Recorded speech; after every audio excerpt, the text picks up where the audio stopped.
Hey everybody, Jay here. We have a problem on the homestead.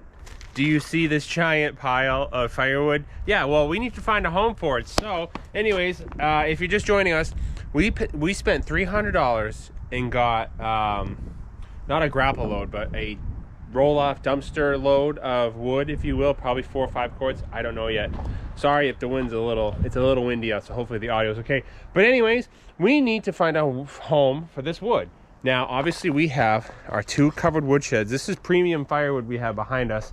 This is seasoned stuff that we cut down 2 years ago. This whole shed is from 2 years ago. So listen, this stuff is more green than that stuff. I just don't want to stack it all in there. So painstakingly, I think what I'm going to do is move all these logs into one row on the side.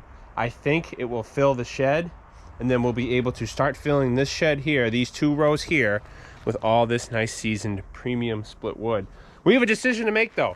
Some of these pieces are really, really long, and I just went over in a previous video about too long wood in a wood boiler. The heat goes up the chimney. So I don't know yet. I may reprocess these down a little bit shorter. Obviously the end piece we cut off we can burn still, so there's no waste. We're gonna burn it all, but I want to be most efficient. If I'm gonna spend $300 on something, I don't want to spend $300 to send it up and out the chimney. So without further ado, folks, let's painstakingly restack this wood here. But anyways, this stuff is all seasoned, like I said in the beginning. Let's go ahead and start making one pile of it. Lord help me, these are some big logs. It's gonna be quite the workout. So whoever said firewood heats you twice has never been around the homestead.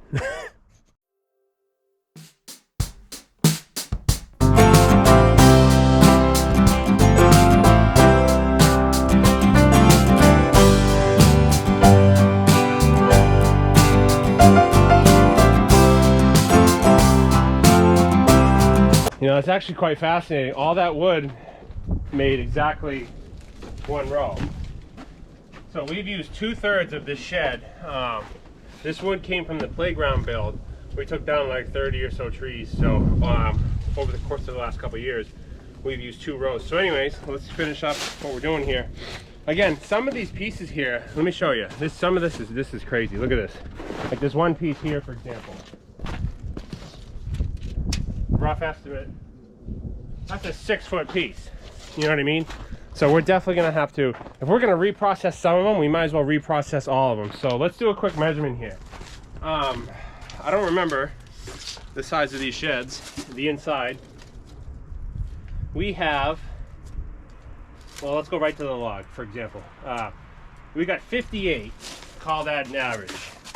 We can hang out the side a little bit, but yeah, we'll go 5 feet because we can hang over the side. So 5 feet. Hold on.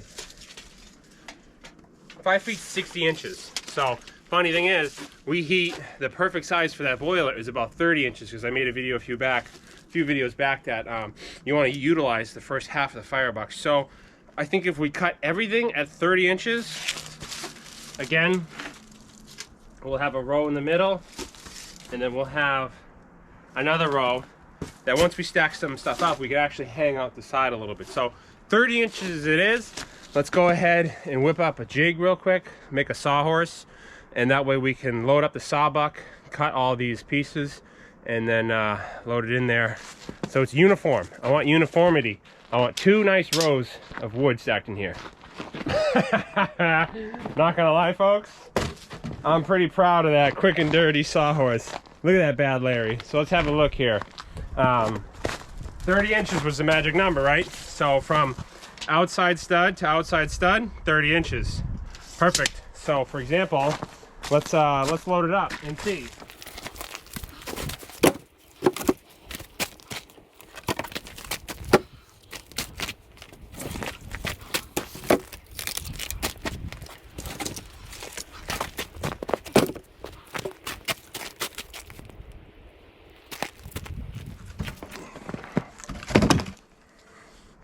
Okay.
our cutoffs. Again, all burnable. There's no waste, but it's just a matter of burning efficient wood. All those pieces in there are probably 30-32 inches. Same with the logs here. That is the perfect money size for my central boiler CL6048 Classic.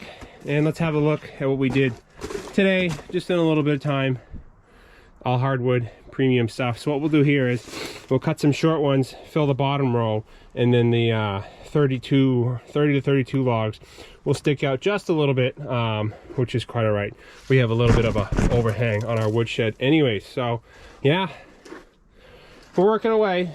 It's a little extra handling, but again, if I'm going to spend $300 on a pile of wood, I don't want to send it right up out the chimney. So 30 inches is roughly about the same size of these big beasts here. So that's been my money size. So yeah, needless to say, that folks, I am beat. I think that's enough for one day. I think what we're going to do now is actually get the Kubota and doze that pile over closer to the sawbuck here. We may or may not burn the small little cutoffs now. Again, 23%. That's fine for our boiler. That's perfect. Obviously, seasoned wood like you would in your home is anywhere like 18 to 20, but for the outdoor boiler, these little pieces will go up in flames, literally. So I don't know. We'll see. Anyways, that concludes today's video. I'm exhausted. I restacked probably 1,000 pounds worth of logs here, and then restacked some fresh stuff. So can't complain, guys. It's going to be interesting to see how much wood this actually stacks up to be. He advertised it at about 4 cords, so we'll be able to calculate when we're done. So it'll be interesting to see, did we get ripped off or did we get a good deal? So anyways, folks, thanks for watching. Let me know what you think, and we will see you out in the woods.